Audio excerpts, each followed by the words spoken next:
Hi guys, তোমরা সবাই কেমন আছো? আশা করি অনেক অনেক ভালো আছো। একদম। তো আজকে আশ্চর্যজনক প্লাস অবাক করা একটা ঘটনা আমরা শুনবো। আর একটা মহিলাকে নিয়ে কাহিনী, তো অবশ্যই একটা কথাই বলবো, কেন ভিডিওটি লাস্ট পর্যন্ত দেখার অনুরোধ করলো বা যে রিকোয়েস্ট করেছেন একটা আমাদের দাদা ভাই, উনি লাস্ট পর্যন্ত ভিডিওটি দেখতে বলেছেন। এমন কি আছে যে পুরুষ সমাজের জন্য এই ভিডিও অনেকটা গুরুত্বপূর্ণ একটা ভিডিও, খুব বেশি গুরুত্বপূর্ণ। আর আমাদের স্পেশাল কমেন্ট করে বলেছে যে প্লিজ এই ভিডিওটার পর রিয়াকশন দাও, দেখো সবার উপকার হবে। একদম। তো কি অবশ্যই জানবো। তো আজকের ভিডিও টাইটেলটি হলো এক মহিলার আশ্চর্য কাহিনী। এক মহিলা। তো অবশ্যই কাহিনীটি শুনবো এবং চ্যানেল যদি নতুন হয়ে থাকো চ্যানেলটিকে সাবস্ক্রাইব করে দেবে, পাশে থাকা বেল আইকনটা টাং করে বাজিয়ে দেবে, একটা লাইক করে দেবে। তো চলো আজকে ভিডিওটি শুরু করা যাক। গল্পটার নাম হচ্ছে আল মুতাকাল্লিমাতু বিল কোরআন, মানে যে নারী সবসময় শুধু কোরআন দিয়ে কথা বলে। আব্দুল্লাহ ইবনে মুবারক অনেক বড় মুহাদ্দিস, হজ করে ফিরতেছেন, হঠাৎ দেখেন এক বৃদ্ধা মহিলা, বয়স্ক মহিলা চাদর গায়ে দিয়ে শুয়ে আছে। মাঝে মাঝে আয়নার তো এটা অনেক বড় একটা কনভারসেশন, আমি কনভারসেশনটা আপনাদেরকে শোনাই। না, আমি ওইদিকে উনি দেখি। কাছে গেলে যে সালাম দিলেন, আসসালামু আলাইকুম ওয়া বেশি রাহমাতুল্লাহ। দেখি। সালামের উত্তরে বৃদ্ধা মহিলা স্বাভাবিকভাবে উত্তর না দিয়ে একটা কোরআনের আয়াত তেলাওয়াত করলেন। তেলাওয়াত করলেন সালামুন কাওলাম মির রাব্বির রহিম, মানে দয়াময় প্রতিপালক আল্লাহর পক্ষ থেকে তোমার প্রতিও সালাম। এটা একটা কোরআনের আয়াত, কিন্তু এটা দিয়ে উত্তর হয়ে যায় সালামের। কি বলেন? আচ্ছা গেল। এবার আব্দুল্লাহ ইবনে মুবারক জিজ্ঞেস করলেন মাযা তাসনাঈনা ফি হাযাল মাকান, এখানে কি করেন আপনি, কি করতেছেন একা একা? এই প্রশ্নের উত্তরেও ভদ্রমহিলা একটা কোরআনের আয়াত তেলাওয়াত করে দিলেন। উনি তেলাওয়াত করলেন ওয়ামাই ইউদ্লিল ফালা হাদিয়া লাহ, মানে আল্লাহ যার পথ ভুলায় দেয় তার পথ দেখানোর কেউ নেই। মানে বুঝাইতে চাইলেন আমি পথ হারাই ফেলছি। কি বুঝাইতে চাইলেন? পথ হারাই ফেলছে, মানে উনি এমন ভাবে কোরআনের আয়াত চুজ করে যাতে উত্তর হয়ে যায়। তো এবার উনি জিজ্ঞেস করলেন আইনা তুরিদিন, তো পথ হারাই ফেলছেন তো বুঝলাম, আয়াত থেকে এটা বোঝা যায়, তো আপনি কোথায় যাচ্ছেন, ডেস্টিনেশন কোথায়? উনি আবার একটা আয়াত তেলাওয়াত করলেন সুবহানাল্লাযী আসরা বিআবদিহি লাইলাম মিনাল মাসজিদিল হারামি ইলাল মাসজিদিল আকসা।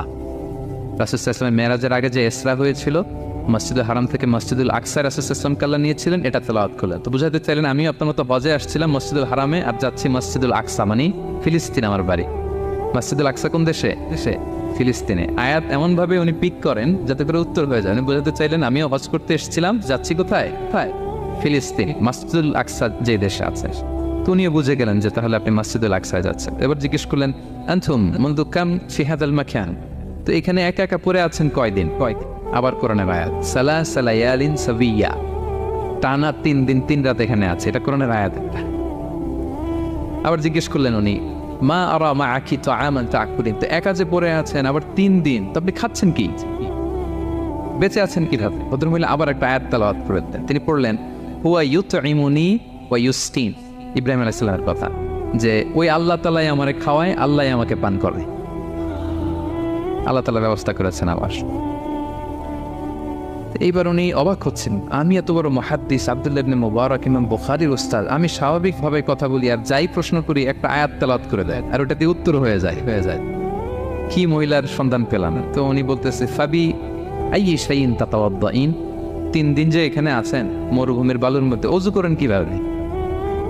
উনি আবার একটা আয়াত তেলাওয়াত করলেন ফাইন লাম তাজিদু মাআন ফাতায়াম্মামু সাঈদান তাইয়্যিবা, না আল্লাহ আয়াতে বলেছেন যদি তোমরা পানি না পাও পবিত্র মাটি দিয়ে তায়াম্মুম করে নিও। তো বুঝাতে চাইলেন পানি নাই তো কি হয়েছে, বালু তো চাই, তায়াম্মুম করে নাও। আল্লাহু আকবার। এবার উনি বললেন ইন্না মাইয়া তাআমান আলা তাকুলিন, আমার ব্যাগে তো কিছু খাবার আছে, আপনি কিছু খাবেন?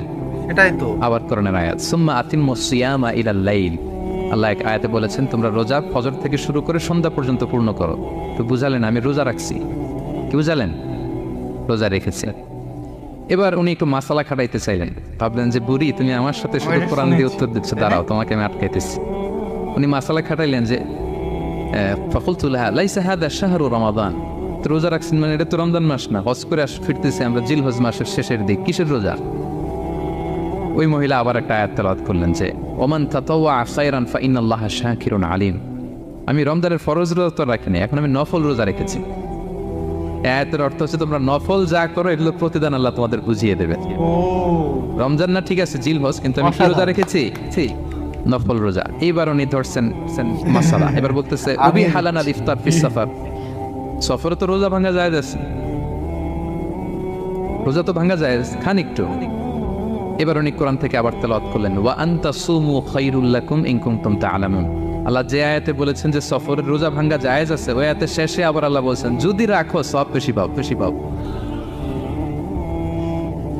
কেউ অসুস্থ হলে রোজা ভাঙবে, সফরের রোজা ভাঙবে। এই আয়াতের শেষে হচ্ছে ওয়া আনতা সুমু খায়রুল লাকুম ইন কুনতুম তা'লামুন, তবে রোজা যদি রাখো এটা ভালো যদি তোমরা বুঝতে।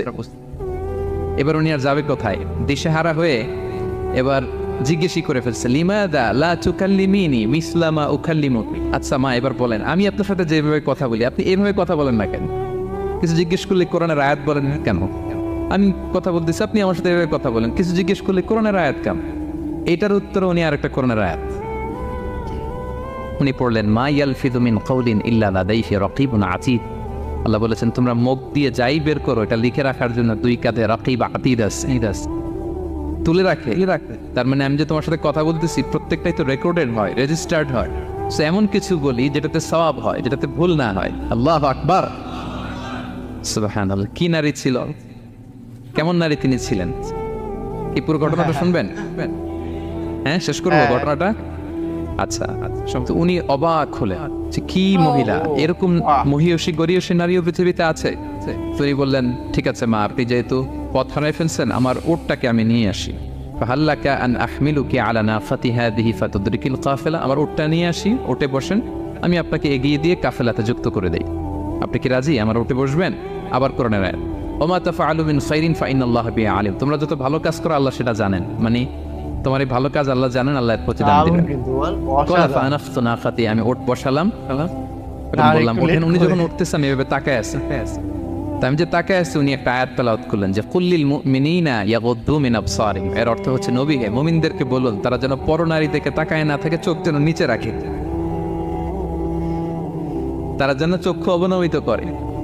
মানে বুঝাতে চাইলেন যে আমি তো বেগানা নারী, পরনারী, তা আমি উঠতেছি আপনি তাকায়। সে হয়তো তাকায় আছে যে বৃদ্ধা মহিলা উঠতে যদি কষ্ট হয় পড়ে যায়, তো উনি যখন দেখতেছেন তাকায় আছে উনি বলতেছে ফুল্লিল মুমিনিনা ইয়াগুদ্দু মিন আবসারিহিম, নবী হে বলুন বিশ্বাসীদের তারা যেন চোখ নিচের দিকে করে রাখ। উনি লজ্জা পেয়ে গেলেন, ফাকাদাতু বাসারি, আমি লজ্জায় চোখ নামালাম।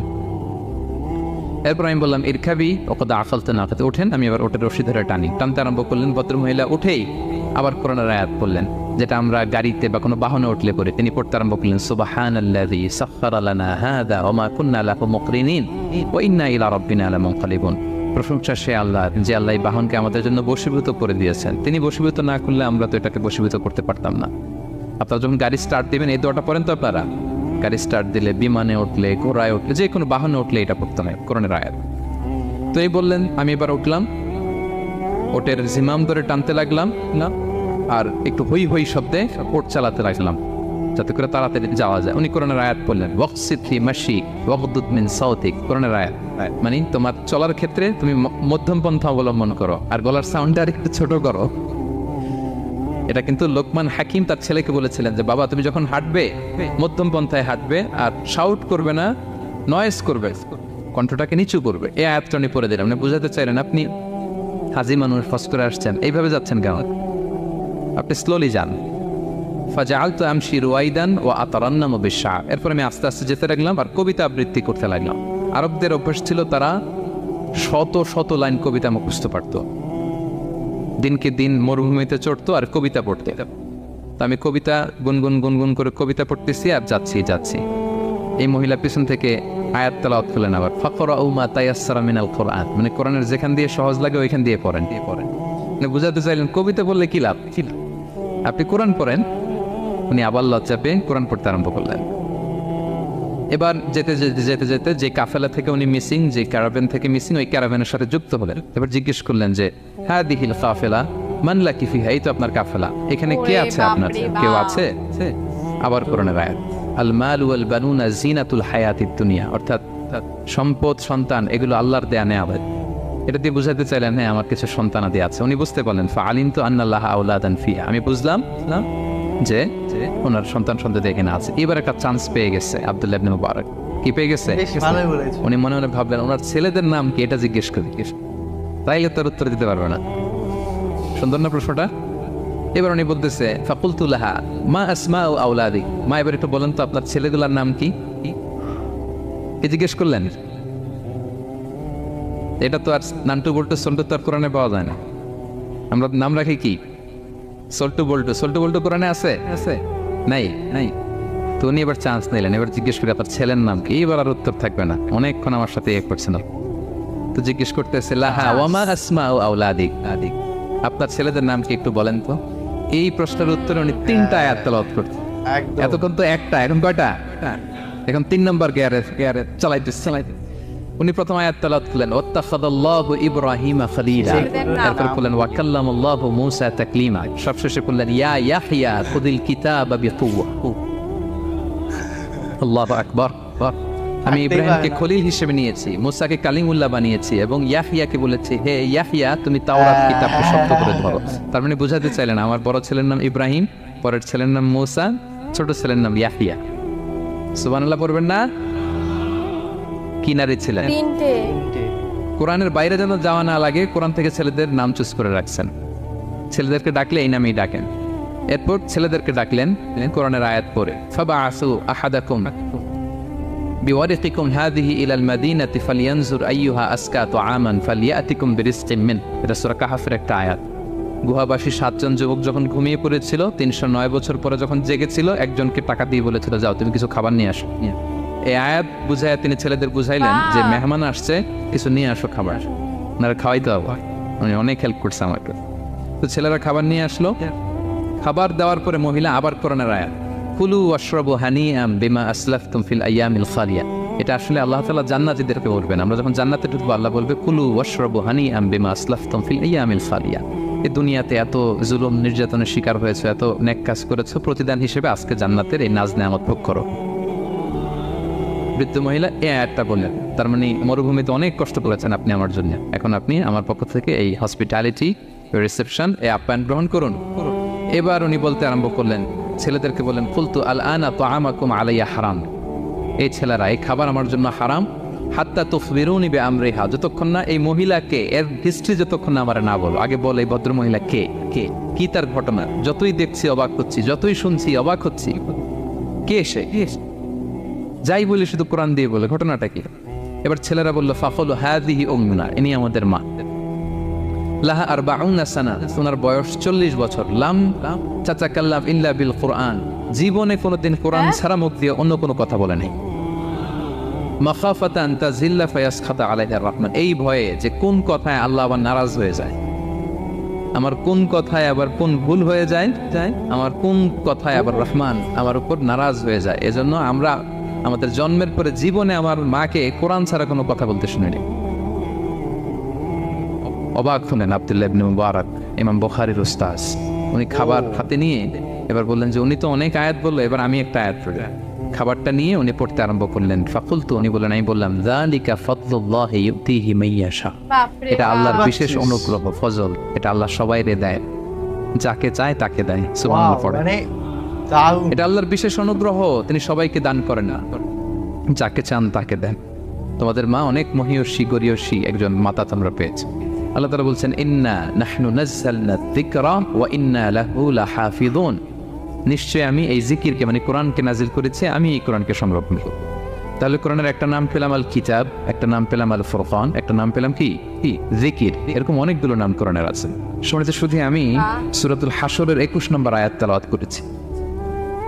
এখানে আল্লাহ তাআলা ইরশাদ করছেন যে এই কোরআনকে যদি আমি পাহাড়ের উপর নাজিল করতাম, লাউ আনসালনা হাযাল কুরআনা আলা জাবালিন লারাআইতাহু খাশিআন মুতাসাদ্দিআন মিন খাশিয়াতিল্লাহ। নবী, হে কোরআনকে যদি আমি পাহাড়ের উপর নাজিল করতাম, আপনি দেখতেন আল্লাহর ভয়ে এই পাহাড় ভেঙে চুরে খানখান হয়ে যেত। এটা এত গরু ভার একটা বাণী কোরআন আল কারীম। পাহাড় ভেঙে যেত। পাহাড় কি চারটেখানে কথা?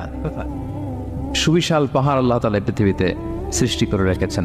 আপনারা আলাস্কা পর্বতমালার নাম শুনেছেন? Alaska range, located in USA. যুক্তরাষ্ট্রে একটা মাউন্টেন রেঞ্জ আছে, এটা 600 মাইল লম্বা। কয়শো মাইল? পুরোটাই পাহাড়। এটার নাম হচ্ছে আলাস্কা মাউন্টেন রেঞ্জ। ইউরোপে একটা মাউন্টেন রেঞ্জ আছে, এটার নাম হচ্ছে আল্পস মাউন্টেন রেঞ্জ, এটা 750 মাইল লম্বা। নেপালে একটা পাহাড় আছে, এটার নাম মাউন্ট এভারেস্ট, এটা 8829 মিটার উঁচু। আল্লাহ বলেন এই বিশাল বিশাল পাহাড়, আরব বিশ্বে অনেক বড় পাহাড় আছে, তুর পাহাড়ের চূড়ায় আমি উঠেছিলাম, আরব বিশ্বের সবচেয়ে বড় পাহাড়, মাউন্টেন রেঞ্জ। আল্লাহ বলেন এই কোরআনকে যদি আমি তোমাদের উপর নাজিল না করে পাহাড়ের উপর নাজিল করতাম, আলাস্কার উপর নাজিল করতাম, আল্পস পর্বতমালায় নাজিল করতাম, তুর পাহাড়ে যদি নাজিল করতাম, মাউন্ট এভারেস্টের উপর যদি নাজিল করতাম, তাহলে নবী হ্যাঁ আপনি দেখতেন আল্লাহর ভয়ে এই পাহাড়গুলো ভেঙে চূর্ণ বিচূর্ণ হয়ে যেত। কিন্তু সেই কোরআন আল্লাহ কাদের উপর নাজিল করেছেন? আমাদের উপর। সো হিউজ রেসপন্সিবিলিটি, অনেক বড় দায়িত্ব। এই কোরআনকে আমরা বুঝি কিনা, কোরআনকে মানি কিনা, কোরআনের আইন সমাজে চাই কিনা, this is the burning question. নিজেকে নিজে প্রশ্ন করুন যে কোরআনের যে হকগুলো আছে আমরা আদায় করছি কিনা। এটা যেন তেন কোনো বাণী নয়, এটা আল্লাহ তাআলার পাঠানো বাণী, অনেক ভারী অনেক ওজনওয়ালা বাণী। আল্লাহ তাআলা বলছেন ইন্না সানুলকি আলাইকা কওলান সাকিলা, নবী হে আপনার কাছে আমি অনেক ভারী হেভি ওয়েট ওয়ার্ড নাজিল করব, এটা অনেক ওজনের, এটা সিম্পল কোনো বিষয় নয়। এই কোরআন যখন রাসূল সাল্লাল্লাহু আলাইহি ওয়াসাল্লামের উপর নাজিল হতো, প্রচন্ড শীতের রাতে বিশ্বনবী সাল্লাল্লাহু আলাইহি ওয়াসাল্লাম ঘামতেন। আম্মা জান আয়েশা বলেন আমরা কম্বল মুড়ি দিয়েও থাকতে পারি না, এত শীত, কিন্তু বিশ্বনবী ঘেমে ঘর্মাক্ত হয়ে একাকার। ওটের উপর বসে থাকা অবস্থা যখন কোরআন নাজিল হতো, ওটগুলো মরুভূমির মধ্যে বসে পড়তো ডিরেক্টলি। কাফেলা চলছে সাইয়েদনা জিবরাইল এসে কোরআন নাজিল করেছেন, কোরআনের ভারে ধপাস করে উট বসে যেত। যায়েদ ইবনে সাবিত রাদিয়াল্লাহু তাআলা আনহু কাতিবুল ওয়াহি, রাসূল সাল্লাল্লাহু আলাইহি ওয়াসাল্লামের সাহাবী। রাসূল সাল্লাল্লাহু আলাইহি ওয়াসাল্লাম একবার যায়েদ রাদিয়াল্লাহু তাআলা আনহুর পায়ের মধ্যে মাথা রেখে শুয়েছিলেন, দীর্ঘক্ষণ শুয়ে থাকলেন। যায়েদ রাদিয়াল্লাহু তাআলা আনহু বলছেন আমার কোনো কষ্টই হচ্ছে না। হঠাৎ করে কোরআন নাজিল হতে লাগলো। কি নাজিল হতে লাগলো? কোরআন। যায়েদ রাদিয়াল্লাহু তাআলা আনহু বলেন দীর্ঘক্ষণ রাসূল সাল্লাল্লাহু আলাইহি ওয়াসাল্লাম আমার পায়ের উপর মাথা রেখে শুয়ে আছেন, কিন্তু আমি টেরি পাচ্ছি। কিন্তু যখন কোরআন নাজিল হতে লাগলো মনে হলো যে আমার পাটা ভেঙে খান হয়ে যাবে। রাসূল সাল্লাল্লাহু আলাইহি ওয়াসাল্লামের মাথার ওজন এত বেড়ে গেল, আমি আর রাসূল সাল্লাল্লাহু আলাইহি ওয়াসাল্লামকে রাখতেই পারছি না আমার পায়ের উপর। ইন্না সানুলকি আলাইকা কওলান সাকিলা, নবী হে আমি অনেক ভারী হেভি ওয়েট ওয়ার্ডের কোরআন আপনার কাছে নাজিল করব। সো কোরআনটা এটা অনেক সম্মানিত একটা বাণী, আল্লাহ তাআলার বাণী, অনেক ভারী একটা বাণী। এটা পাহাড় সইতে পারে না, পাহাড় ভেঙে চূর্ণ বিচূর্ণ হয়ে যেত, সে কোরআনকে আল্লাহ তাআলা আমাদের উপর নাজিল করেছেন। সো আমাদের হিউজ রেসপন্সিবিলিটি, অনেক বড় দায়িত্ব যে এই কোরআনকে মেনে চলা, কোরআন পড়তে জানা, কোরআনের অর্থ বোঝা এবং কোরআনের নীতিমালাগুলো আমাদের সমাজে বাস্তবায়ন করা। তো আমরা বলেছি যে আমরা কোরআন দিয়ে আজকে কোরআনের পরিচয় নিব। কোরআনকে জিজ্ঞেস করবো যে কোরআন তুমি তোমার পরিচয় দাও। আমরা কিছু প্রশ্ন করবো, দেখবেন কোরআন অবলীলায় উত্তর দিয়ে দিচ্ছে। আমরা যদি কোরআনকে জিজ্ঞেস করি যে কোরআন তুমি যে পৃথিবীতে এসেছো তোমার হিস্ট্রিটা বলো, কবে আসলা, কবে নাজিল হয়েছ? কোরআন বলবে শাহরু রমাদানাল্লাযী উনজিলা ফীহিল কুরআন, আমি রমাদান মাসে এসেছি, যেন তেন মাসে আসি। তো গাইস অসাধারণ ছিল আজকে কিন্তু, হ্যাঁ নারীদেরকে নিয়ে এত না, নারী প্লাস নারী, একটা নারীকে নিয়ে এত সুন্দর একটা কোরআনের সম্পর্কে আমাদের মাঝে তুলে ধরলেন ডক্টর মিজানুর রহমান আজহারী স্যার। দারুণ, সত্যি খুবই সুন্দর। মানে যারা দেখেছো তাদেরকে তো সবাইকে বলবো যে অসংখ্য ধন্যবাদ যে আমাদের সঙ্গে এত দূর পর্যন্ত আসার জন্য। আর যারা এখনো আমাদের চ্যানেলে নতুন আছো তারা প্লিজ সাবস্ক্রাইব করে দাও, পাশে থাকা বেল আইকনটা টাং করে বাজিয়ে দেবে। আচ্ছা লাস্ট পর্যন্ত দেখে সেটা আমাদের ফেভারিট অডিয়েন্সের মধ্যে তোমরা পাবো, যারা লাস্ট পর্যন্ত দেখে তাদের আর তারা সত্যি তো খুব সুন্দর সুন্দর করে কমেন্ট করো, আর কিছু বলার নাই। অবশ্যই লাস্ট পর্যন্ত কে কে দেখো প্লিজ কমেন্টে জানাও। তো যাই হোক, নতুন একটা ফ্রেশ বেতে দেখাবে, ভালো এরকম ভালোবাসা দিতে থাকো। তো বাই বাই, টেক কেয়ার।